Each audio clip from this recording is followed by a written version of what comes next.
Hello everyone! So for today's video ay ito namang cute na bag na ito ang ituturo ko sa inyo. So napakadali lang neto. Ayan, kung gusto ninyong cellphone lang at kaunting pera ang dadalhin ninyo kung lalabas kayo ng bahay, napakaganda nito gamitin. Ayan. So ito kasi ay ginawa ko kasi nga madalas na kami naglalakad in the morning. So kailangan ko ay maliit na bag lang para may pera siya in case of emergency, at saka ang cellphone, hindi mawawala ang cellphone. So, yung mga materials na kakailanganin natin ay 12-ply polyester using 3mm. Okay? 10-ply polyester, pwede nyo rin naman pong gamitin yon, o di kaya naman ay 8-ply mercerized cotton. Kakailanganin din po natin ng O-ring, size 25mm, at saka yung sling, of course. Pero, pwede rin naman po natin siyang i-crochet yung kanyang handle. Ayan. So, bahala na po kayo sa inyong discarding gagawin sa handle ng bag na to. Selling price po, start tayo sa 300 pesos pataas. Ang sukat ng ating bag ay nasa 8 inches ang taas at 5.5 naman po yung lapad. Let's make a slip knot and chain 34. Slip knot and chain 34. 1, 2, 3, 4, 5, 33, and 34. Okay? So, yung stitch na gagamitin natin dito ay mesh stitch. Chain double crochet lang naman yon. So, start natin yung ating first row. 1, 2, 3, 4, 5, 6. Here, gawa tayo ng 1 double crochet.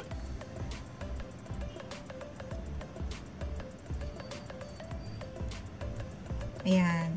So, meron na tayong total of 2 double crochet here. 1 is from our chain and 1 is yung ginawa natin. So, gagawa lang tayo ng chain. 1 and skip 1 stitch and double crochet into the next stitch. Ayun. So, ganun lang po kasimple yung paggawa ng mesh. Yan. So, ulitin lang natin siya. Chain 1. Skip 1 stitch and double crochet into the next stitch. Okay?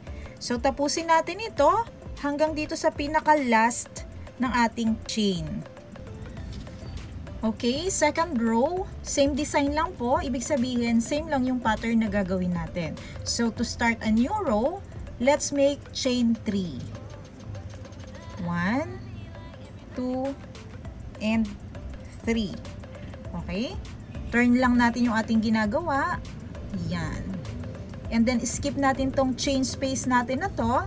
At dito tayo magdo-double crochet sa taas lamang nung double crochet nung ating first row. Yan. Repeat the pattern. Chain 1. Skip the chain space and double crochet into the next stitch.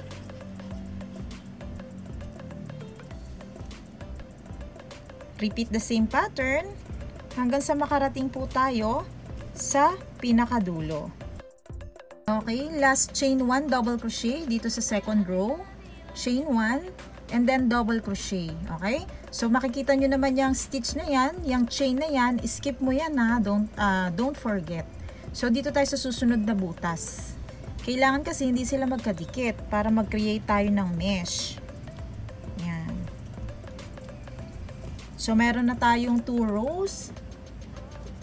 Sa third row po, doon na tayo mag-i-start ng ating triangle pattern. So, ito yung ating top part. Ayan. Ito yung top part ng ating triangle. Ito, dito tayo mag-uumpisa. Okay, to begin a new row, chain 3 of course. 1, 2, and 3. Okay, turn our work. And then, skip the chain space and double crochet into the next stitch sa taas ng ating double crochet. Ayan. Meron na tayong dalawang double crochet. 1, 2, chain 1, skip, and double crochet dito sa may taas ng double crochet. Okay, para sa pangatlong double crochet, 1, 2, 3, dito na po mag-i-start yung ating top part ng triangle. So, ito na yung isang double crochet. Susundan natin ang double crochet without chain 1 na po ito sa pagitan, ha. So, double crochet na rin yung sa kasunod. Dito sa ating chain space, kukunin lang natin itong loop na to. Okay? So, itong loop, isang loop lang, hindi natin i-occupy yung buong space. Okay? Hindi ganito. Kuha lang tayo ng loop dun sa chain. Ayan. Next, double crochet sa top chain nitong double crochet na ito.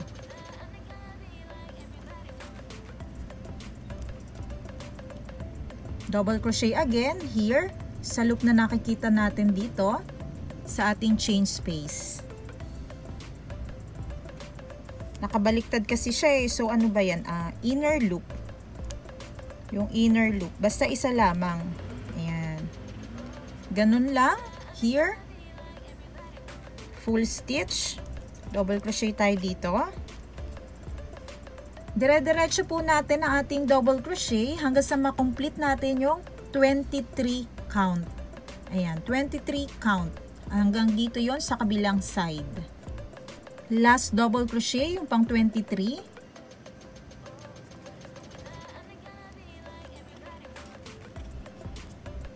Okay, after that, babalik na tayo sa pattern na chain 1 and double crochet.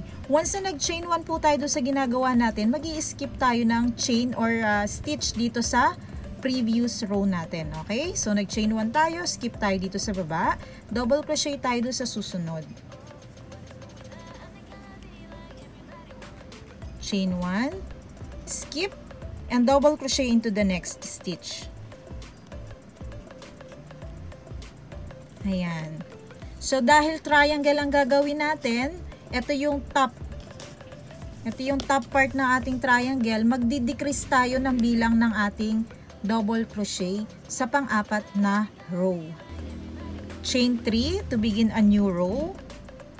Turn your work. So, skip tayo dito and double crochet into the next stitch. Repeat. Chain 1, skip, and double crochet into the next stitch. Okay. Chain 1, skip the next stitch and double crochet into the next one. So, ito na yung starting ng ating triangle logo. Dito sa double crochet na yon, gagawa lang tayo ng 19. Total of 19 double crochet. So, may isa na tayo dito. 18 double crochet na lang yung ating gagawin. 2, 3, 19. Okay? Ito yung last na ating double crochet para sa triangle part. And then, gagawa ulit tayo ng mesh stitch. Chain 1, skip the next stitch, and double crochet into the next one.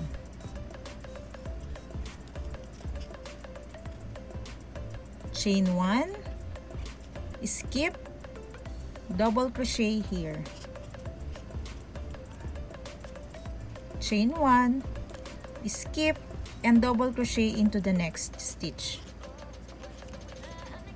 Okay. Fifth row na po natin, magdi-decrease tayo ng bilang ng double crochet dito.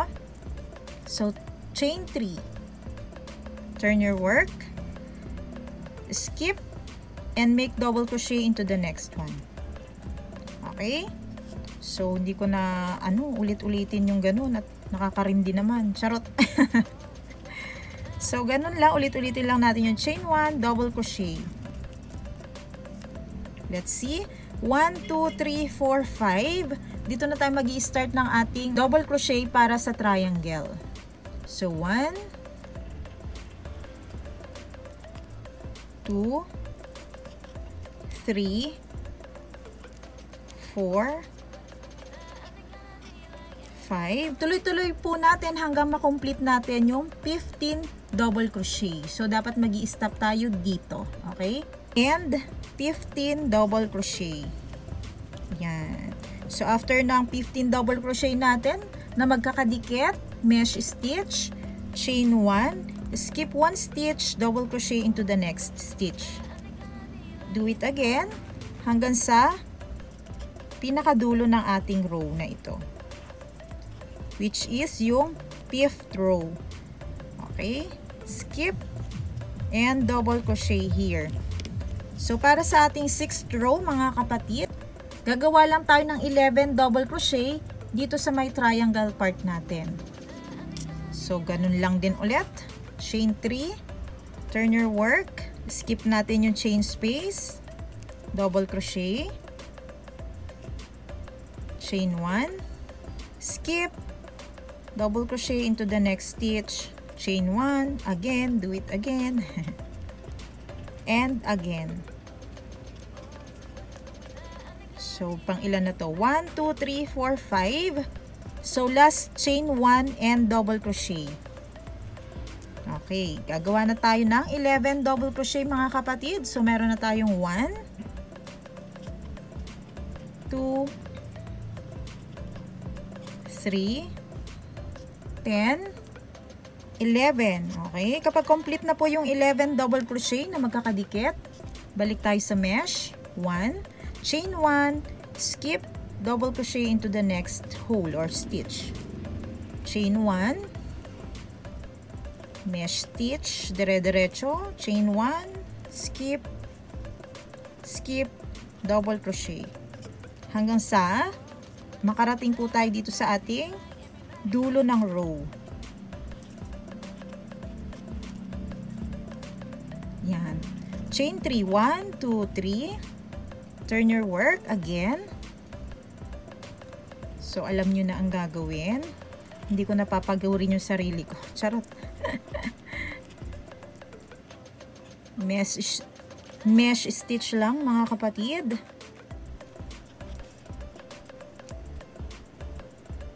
Chain 1. Mesh. Okay. So, check natin. 1, 2, 3, 4, 5, 6. 6 na double crochet yan. It means merong chain tayo. So, ito yung ating last chain 1 and double crochet. Skip, double crochet here. Dito magi-start yung logo ng ating triangle. So, 1 double crochet, 2, 3, and 7. Total of 7 double crochet po para sa ating triangle part. And then, gawin natin yung mesh. Chain 1, skip, double crochet. Ulitin natin yon hanggang sa makarating tayo sa dulo.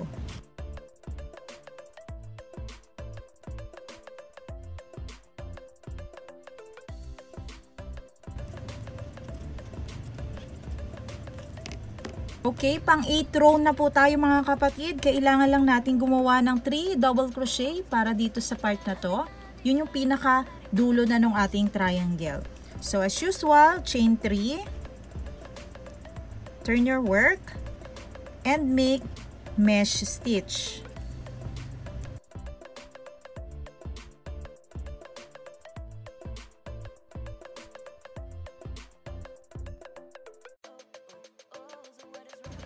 So, eto na po. Pagdating dito sa may part ng triangle na logo, gagawa lang tayo ng pattern ng chain 1 and double crochet.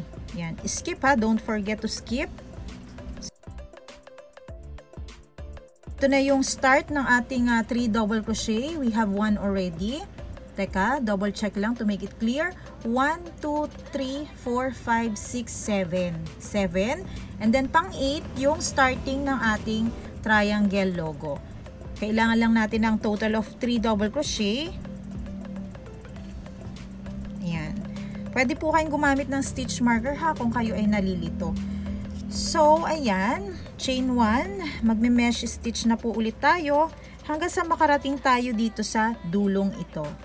Meron na po tayong triangle logo here mga kapatid. So, ang gagawin na lang natin ay mag-a-add na lang po tayo ng 1, 2. Okay? 2 rows po ng mesh stitch. Okay? Ayan. Mesh stitch lang. Hindi ko na ipapakita dahil I think na-explain ko naman po ng maayos kung ano ang gagawin sa mesh stitch. So, ayun. Add lang tayo ng total of 2. Meron na po tayong total of 10 rows dito. So, gagawa na lang po tayo ng edging. To begin our edging, mga kapatid, chain 1 tayo dito. So, dito muna tayo sa side ha. Ito yung side natin. Ayan. Dito muna tayo sa isang side. After natin mag-chain 1, dito sa ating double crochet space, gagawa tayo ng dalawang single crochet. 1 and 2. Skip natin tong part na to ha. Dito lang tayo sa double crochet space mag-single crochet. So, skip this stitch and double crochet dito sa susunod na double crochet space. Tigda dalawa lang. 1 and 2. So, hanggang dito po yon sa pinakang last na double crochet space. And total of 20 single crochet po yung nagawa natin. So, iikot naman tayo, pakabila naman. Dito naman yung lalagyan natin ng edging. Gawa tayo ng dalawang single crochet para dito sa chain space. Okay, dalawang single crochet. 1 and 2.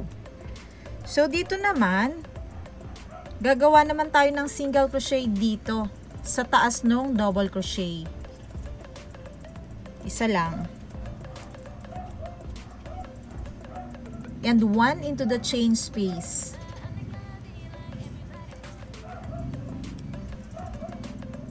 One into the hole or stitch. 1 into the space. Hanggang sa makarating po tayo dito sa kabilang side. Okay? 29, 30, and 31. Ayan. So, total of 31 single crochet dapat ha.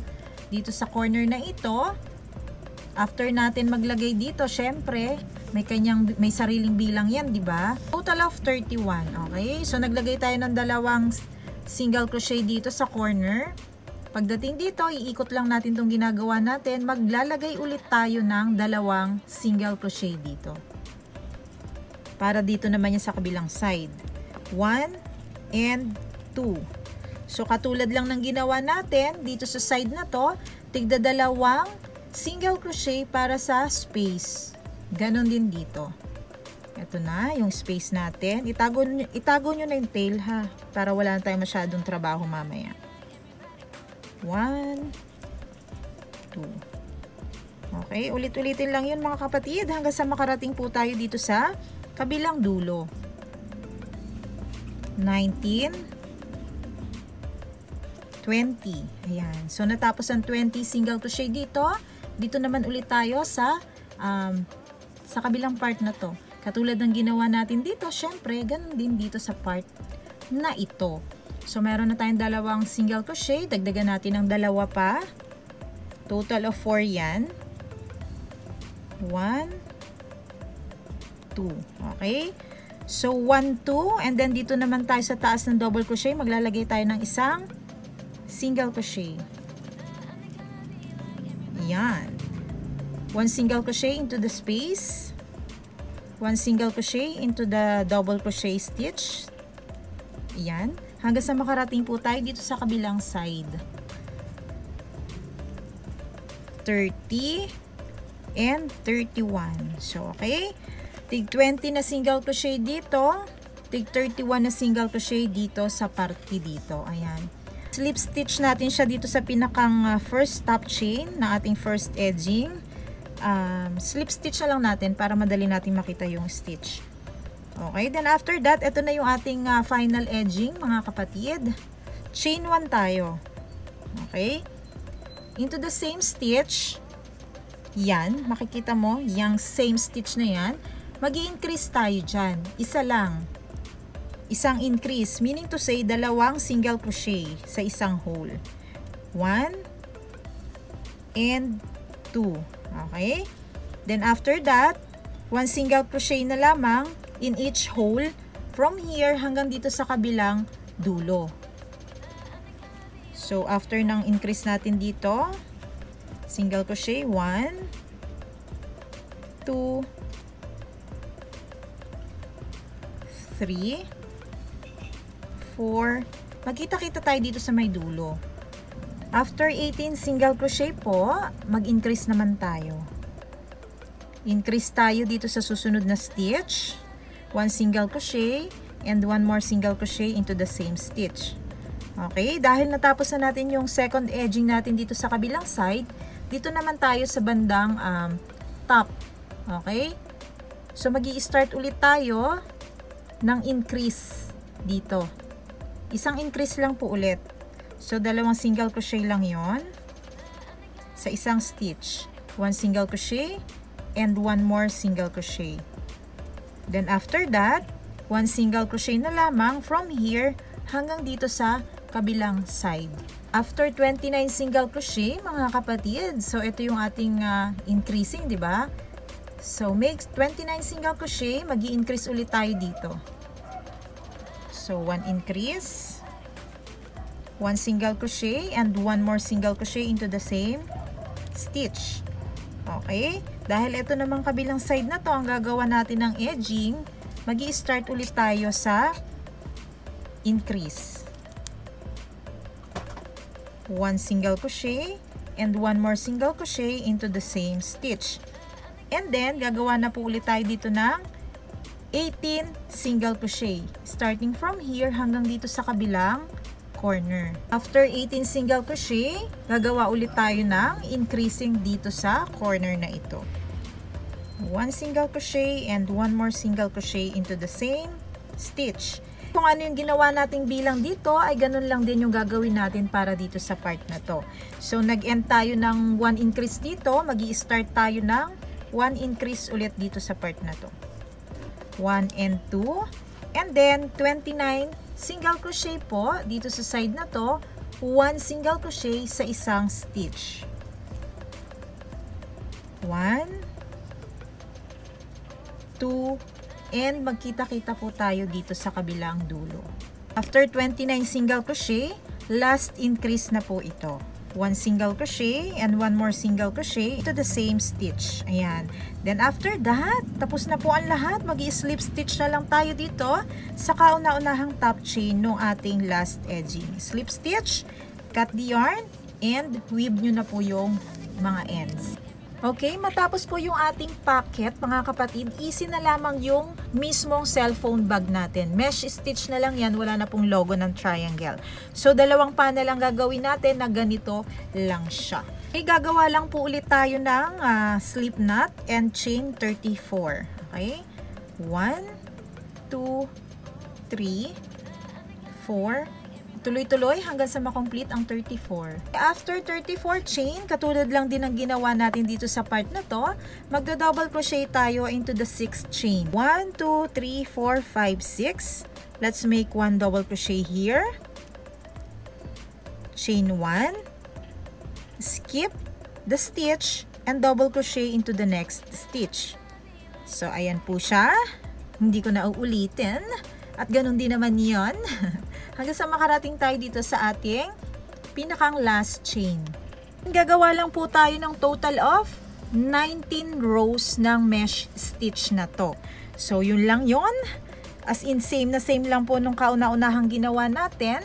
Ayan. So, magkita-kita po tayo kapag nabuo nyo na yung 19 rows of mesh stitch. So, nabuo na natin. Lalagyan na lang po ulit natin siya ng edging. So, katulad lang din nung kanina, 2 beses po tayo magsi-single crochet paikot dito sa panel na ginagawa natin.